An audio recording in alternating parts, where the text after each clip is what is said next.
Tonight, another man charged in the Feeding Our Future meal fraud case. A man federal prosecutors say played a big role in funneling millions of dollars in taxpayer money out of the country. Lou Ragoose has a look at the brand new charges today. The 74th person to be charged in the $300 million Feeding Our Future meal fraud case, Ahmed Naji Sheikh, is the brother of one of the most notorious defendants, Abdiaziz Farah, who was recently sentenced to 28 years in prison. Farah was convicted with a group of others of stealing $50 million of taxpayer money. Now his brother Sheikh is accused of helping him launder that money. Text messages between the brothers included in the indictment show $138,000 cash, $270,000 cash, and a money order for $300,000 sent from Farah to Sheikh in Kenya. $1.287 million sent in a matter of days. The indictment says Sheikh helped Farah buy an apartment building and invest in other real estate in Kenya, all with money that was supposed to feed kids during the pandemic. At Farah's sentencing, acting U.S. Attorney Joe Thompson pointed out the government can't get back any of the cash sent to Kenya or the property purchased there, and Farah didn't voluntarily give it back. The sense I got was he got caught. In addition to Sheikh's charges, the indictment states he lied in his attempts to immigrate to the U.S., claiming he's unmarried in his application for the green card lottery, when in fact he married Farah's sister-in-law 3 years ago so she could sponsor his residency. Lou Ragoose, KARE 11 News. Sheikh is currently in Kenya and not expected to appear in court in Minnesota anytime. Nikimalizia pale Minnesota, US, kulikuwa na pesa ya kusaidia people with disability, kusaidia watu wako na challenges. Hiyo pesa yote ikaibiwa ikaletwa hapa Kenya. Wakanunua mashamba, wakanunua manyumba, wakajenga mall. Sasa Amerika wamejua, wameanza kutafuta hiyo watu. Ingine ndio ilipatiwa rais kufanya kampeni ya UDA. Iko mall moja iko Isili, ilijengwa na hiyo pesa. Huyo mwenye hiyo mall ni business partner ya rais. Mchele ile imeagizwa ndio imalize watu ya Mwea, 500,000 metric tons imepewa huyo mwenye hiyo mall ambaye ilijengwa na hiyo pesa ilitolewa Minnesota. Sasa tunaambia Trump amesema atakuja kuchukua hiyo watu hapa na tunamkaribisha, lakini jana rais ameshinda akifanya mipango vile mahakama itazuia hiyo watu kuchukuliwa. Kuna ile process inaitwa extradition. So rais anapanga wapewe court order wasiende, na mtaona watapewa court order huyo mwenye hiyo mall, because wa America wamemumurika. So we are asking Donald Trump, please don't bother with the extradition process in Kenya. Just do what you did in Venezuela.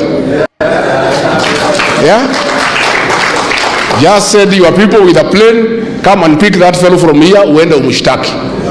Na hiyo pesa irudishwe huko, hiyo mall iuzwe, na huyo mtu awache kutusumbua mambo ya mchele na mambo ya sukari.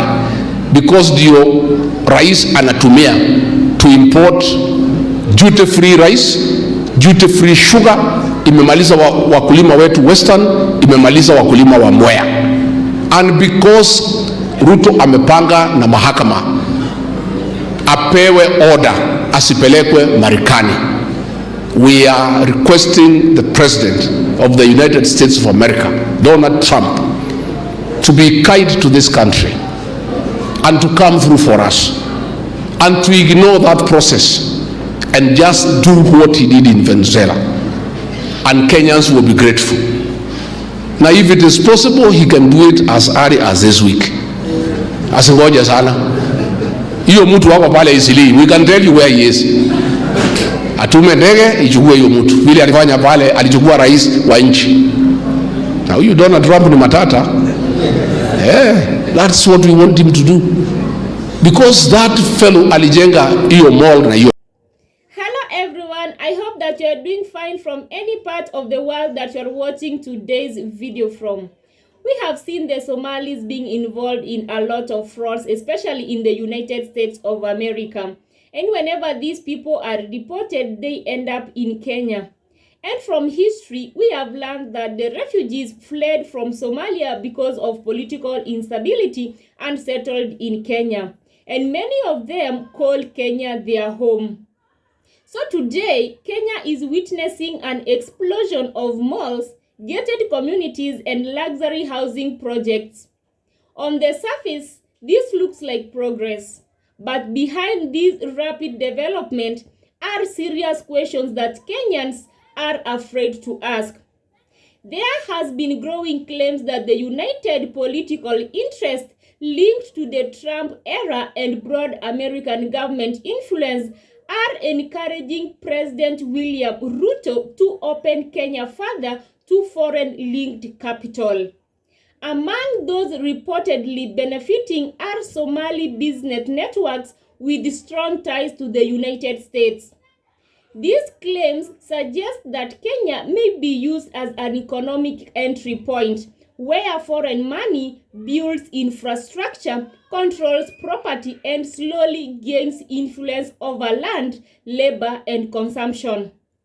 Welcome back to Polito Realities, a channel where we dig deep and find out what so many people fear to talk about. If you are new here, take a minute to subscribe, to like, and to share today's video. Before we go deeper into what this could mean for Kenya and Africa, let's sit and watch the clips and see what people are saying about what is going on in America and the Somalis and also in Kenya. Something has happened in Minnesota, US. Almost sounds like Minnesota. Anyway, you get it. Somalis from Somaliland have been caught by mkono mrefu wa Trump, defrauding the US government, faking documents, medical aid, saying their kids are autistic, faking all the stuff, siphoning money from there, billions in trillions of US dollars, and kumbe they have been funding Al-Shabaab activities. Some of these monies is being traced all the way to Somalis in Kenya. This would explain, and this is true, why we've always wondered where these guys get their wealth from, why they are always working with dollars, unexplainable monies, and how they have a way of always just getting legit documentation and Kenyan passports and IDs because of compromising the system. Mkono wa Trump ni mrefu unawapa. They're taking the money and they're building high-rise buildings for commercial and or residential to collect rents. They're investing money in their own country, probably under the guise of, we know this is not going to go on forever. Have you seen the social media outcry? Somalis are like, why'd you get fucking caught? They're saying you're giving away. Walk into the country. They were among close to 2,000 people the Kenyan police arrested and detained in a sports stadium in Nairobi.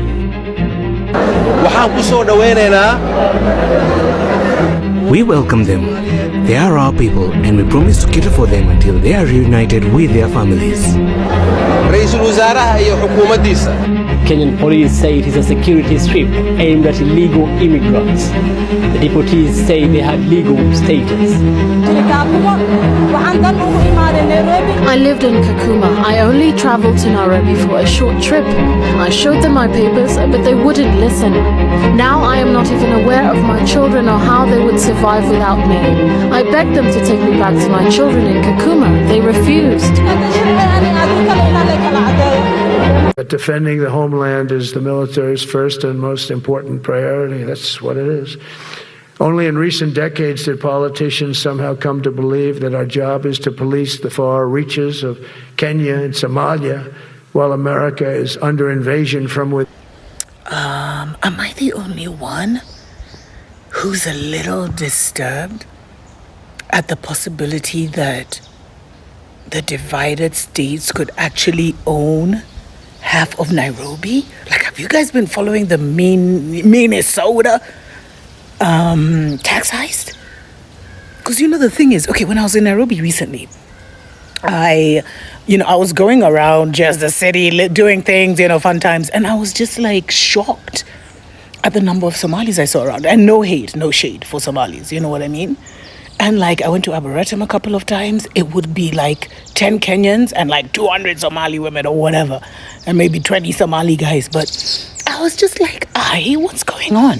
And guys are like, no, a lot of people have moved into apartments nowadays. So this is one of the only parks, etc., etc. Guys were just, and I was discussing it with Nairobians. And then I went to BBM and Eastleigh and stuff. And I was like, what? It was insane. Like that mall and just the infrastructure. If you were in Eastleigh 5 years ago and you went today, you'd be like, what? And then I remembered those stories we used to hear back in the day. If you ever had a rela who lived in South B or South C and owned their house, and how the Somalis came and they would offer them like 60, 70 million for a house that was maybe at the most worth like maybe 15 million. And so like guys were always talking about like how they're coming after our neighborhoods. There's even a pastor, this one that did the Nene, what's his name? Kula. Pastor Kula had also warned Kenyans about how, people need to keep their homes and there's going to be an invasion. You know how our pastors are, all the Muslim spirits, what.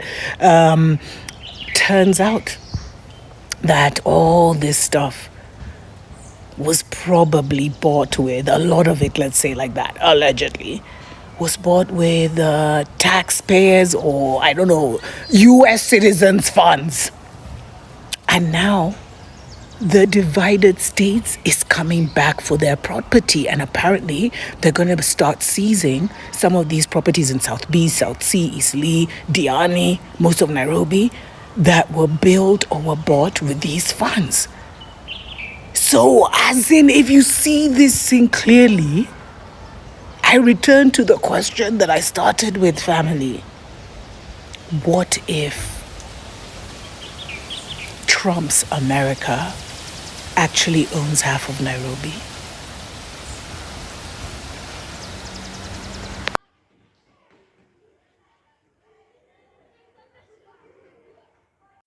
Hello again and welcome back to our discussions.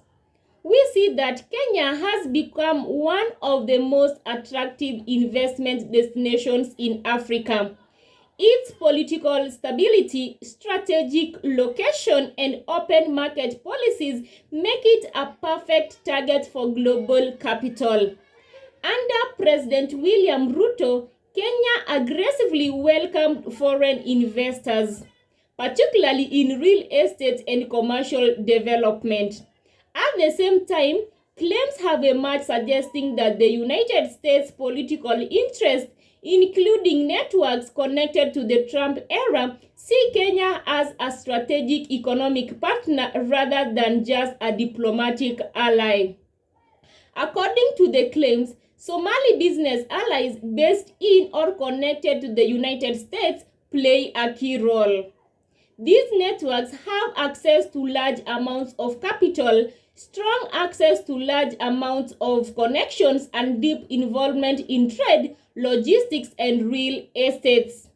Why malls and housing in Kenya?